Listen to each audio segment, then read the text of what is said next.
बोलिए श्री कृष्ण महाराज की जय। हे राम हे राम हे राम हे राम, तू ही बिगाड़े तू ही सवारे, तू ही बिगाड़े तू ही सवारे, तू ही तो है राधा का श्याम। हे राम हे राम हे राम हे राम, तू ही दाता तू ही विधाता, तू ही दाता तू ही विधाता। हे राम हे राम।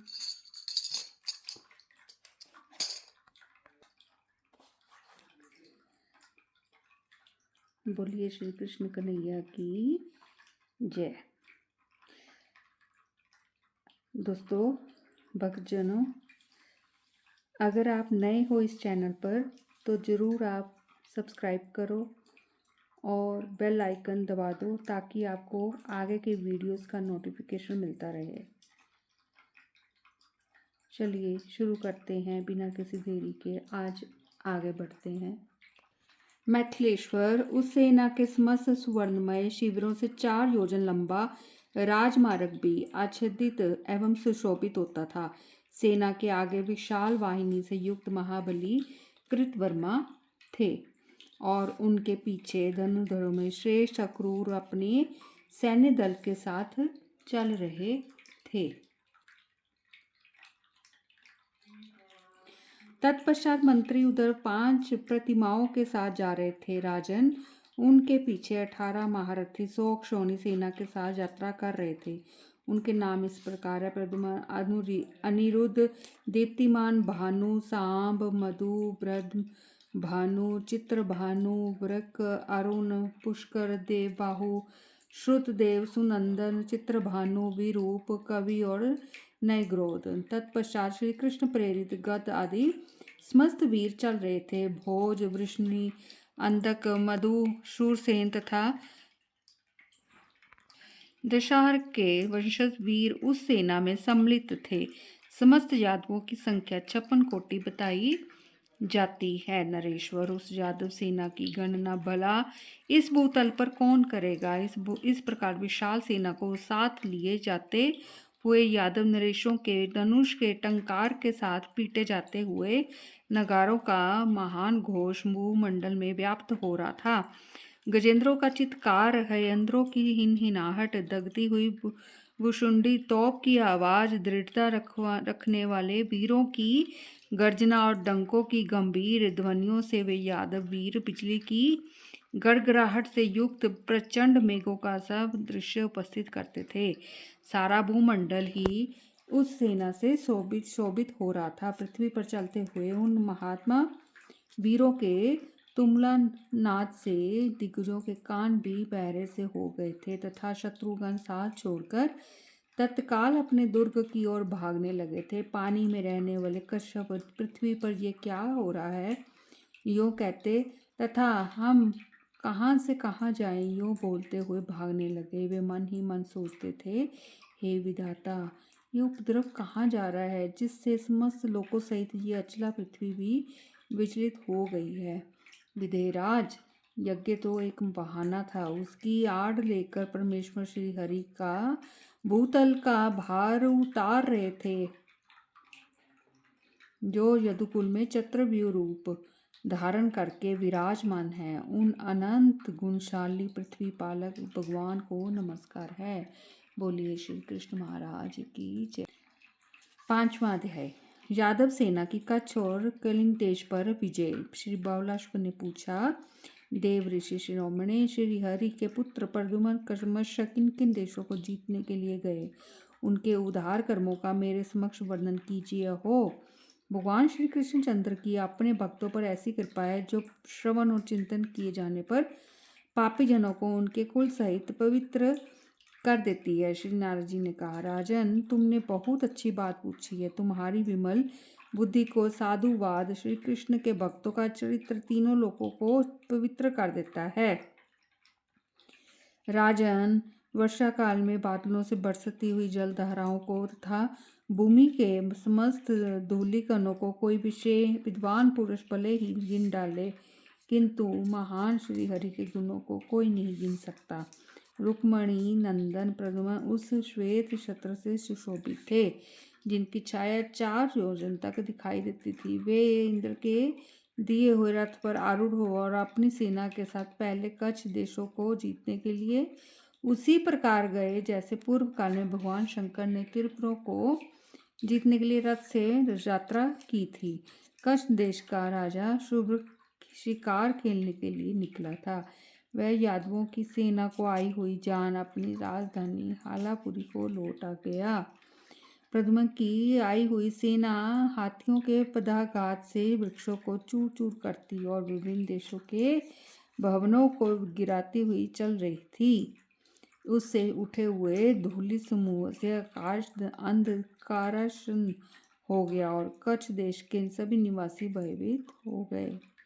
उस समय राजा शुभ्र अत्यंत हर्षित और तत्काल सेना को की मालाओं से अलंकृत 500 हाथी, 10,000 घोड़े और 20 भार सुवर्ण लेकर सामने आया। उसने भेंट देकर पुष्पहार से अपने दोनों हाथ बांधकर प्रद्युम्न को प्रणाम किया। इससे प्रसन्न होकर शंभरारी प्रद्युम्न ने राजा शुभ्र को रत्नों की बनी हुई एक माला पुरस्कार के रूप में दे दी और उसके राज्य पर पुनः उसी को प्रतिष्ठित कर दिया। राजन, साधु पुरुषों का ऐसा ही स्वभाव होता है। तदंतर बलवान रुक्मणी नंदन कलिंग देश को जीतने के लिए गए। उनके साथ फहराती पताकाओं से सुशोभित उत्तम सेनाएं थी। उन्हें देखकर ऐसा लगता था मानो मेघों की मंडली के साथ देवराज इंद्र यात्रा कर रहे हों। कलिंग राज अपनी सेना तथा शक्तिशाली हाथी सवारों के साथ महात्मा प्रद्युम्न के सामने युद्ध करने के लिए निकला। कलिंग को आया देख धनुर्धरों में श्रेष्ठ अनिरुद्ध एकमात्र रथ लेकर यादव सेना के आगे खड़े हो उसकी सेनाओं के साथ युद्ध करने लगे। अपने धनुष की बार बार टंकार करते हुए वीर अनिरुद्ध ने 100 बाणों से कलिंग राज को 10-10 बाणों से उसके रथियों और हाथियों को घायल कर दिया। ये देख उनके अपने और शत्रु पक्ष के सभी योद्धाओं ने साधु साधु कहकर उन्हें शाबाशी दी। प्रद्युम्न के देखते ही अनिरुद्ध युद्ध करने लगे। नरेश्वर, उनके बाण समूह से कितने ही वीरों के 2 टुकड़े हो गए। हाथियों के समस्त विदीर्ण हो गए और घोड़ों के पैर कट गए।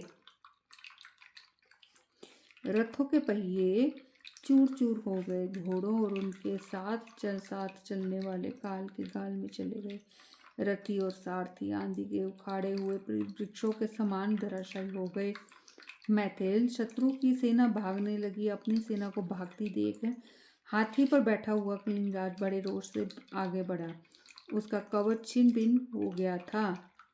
उसने तुरंत ही 72 भार लोहे की बनी हुई भारी गदा चलाई और अपने हाथी के द्वारा बड़े बड़े वीरों को गिराता हुआ बलवान कलिंगराज मेघ के समान गर्जना करने लगा। उस गदा के प्रहार से किंचित व्याकुल चित होकर अनिरुद्ध युद्ध स्थल में ही रथ पर गिर पड़े। ये देख यादवों के क्रोध की सीमा न रही।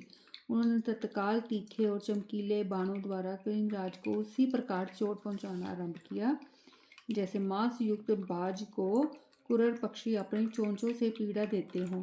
कलिंगराज ने भी उस समय कुपित हो अपने धनुष पर प्रत्यंचा चढ़ाई और बार बार उसकी टंकार करते हुए अपने बाणों से शत्रुओं के बाणों को चूर चूर कर दिया। मैथिलेश्वर तब बलदेव के छोटे भाई बलवान गद ने गदा लेकर बाएं हाथ से उसके हाथी पर प्रहार किया। फिर अर्ध चंद्राकार बाण से उसको चोट पहुंचाई। नरेश्वर उस प्रहार से वह हाथी छिन्न भिन्न होकर इस प्रकार बिखर गया मानो इंद्र के वज्र की चोट से कोई शैलखंड बिखर गया हो।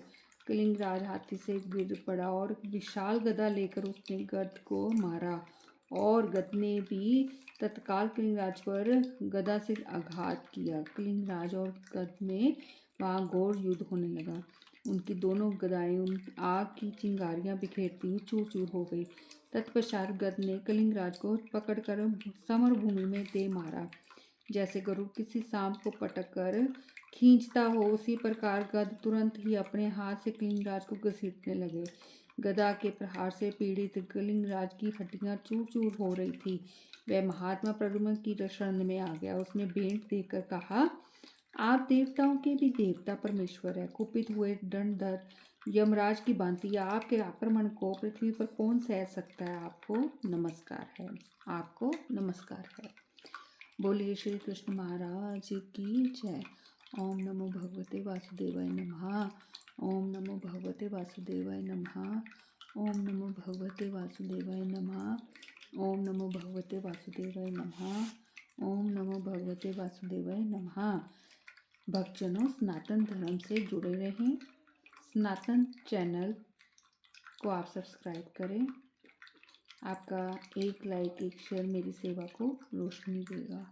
धन्यवाद। बोलिए श्री कृष्ण महाराज की जय।